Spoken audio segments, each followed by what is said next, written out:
The Chicago Bulls have been busy. They just traded Mike Conley and, yes, Kobe White for Colin Sexton and Dieng Osomian. I don't know how to pronounce his name, but we'll talk about it. Get the lowdown on one of the most iconic basketball teams in the world. You're listening to Chicago Bulls Nation. Osmian Dieng. All right, Bulls Nation. So, Kobe White is gone. I'm not gonna say I'm happy about that. Am I thrilled by the return of Colin Sexton, Ying, who's maybe a nice prospect, and three second rounders? No, but realistically, the league has spoken. They don't want to give up first for Kobe. Trust me, if there was a first dangling around there, I think the Bulls would have gotten it. But they were saying 2 seconds for Kobe. So within that forecast, the Bulls got a better value because they got three second rounders.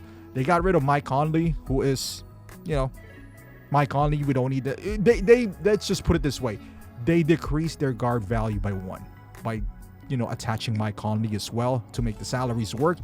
And they got a 6'9", at least a 6'9" guy in the end. He's still young, but the problem is he's also a restricted free agent. 6'9", not really a guy that would bang down low. He looks like what Noah Essengay was supposed to be.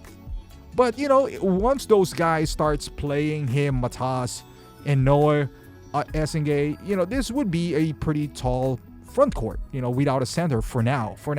It's hard to grade this Bulls trade in a vacuum because we know they're not over. There's no world that I can see them just rolling around with 5 guards. At least one of them, whether it's Simmons or Ivy, or ideally it would be Sexton, who's going to be traded to finalize a backcourt. Perhaps, I hope that it would be Giddey, maybe Trey Jones, Ayo, and Ivy. Ideally for me, that would be the 4 remaining backcourts for the Bulls. Ayo can play 3 if you really want to. So that means Anthony Simons and Sexton would be gone. Although you can flip it. You can convince me as long as Giddey's going to be there. If Giddey is a part of a bigger package, then fine, but that has to be Giannis if you're attaching Giddey. And then that means you're going to be left with Sexton, Simons, Trey Jones, Ivy. I don't know why Giannis would want to play with those guys, but I'm just saying, like, it has to be only reserved for a Giannis type of package. Other than that, no, you don't trade Giddey. With that being said, would I be upset if they keep 5 guards? A little bit. I wouldn't be surprised. Again, if the plan is to keep Sexton, because I do like Sexton. I feel like Sexton is the type of guy that you need on your team. He's gritty. He plays good defense. He's annoying. And none of the Bulls players are like that right now. You need those type of guys. Ideally from a big guy. Somebody like, you wanted those kind of behavior from like the Draymond Greens of the world. As much as I don't like Dylan Brooks, you need agitators on your team. And Colin Sexton is one of them. So I wouldn't exactly be upset if you keep Sexton on the right price, not on his current price tag. With that being said, I want to get rid of 2 more guards. Ideally him and or Ivy and Simons. Simons is the best player out of those bunch. He can score in bunches. He can play off the ball. He can play on ball, good ball handler and all that stuff. I just don't want to pay him the money that he's going to command, because if you wanted to, then you could have just paid Kobe White, But yeah, ideally, I'm still kind of high on the prospect of Jaden Ivey. But with that being said, like I said, Colin Sexton, a lot of teams can use him. Houston is still out there. Depending on what the offer is going to be, you still got Minnesota.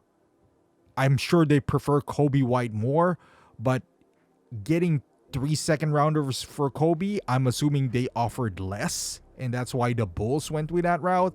Now, what package do you expect for Colin Sexton? Maybe another couple of second rounders and a throwaway salary.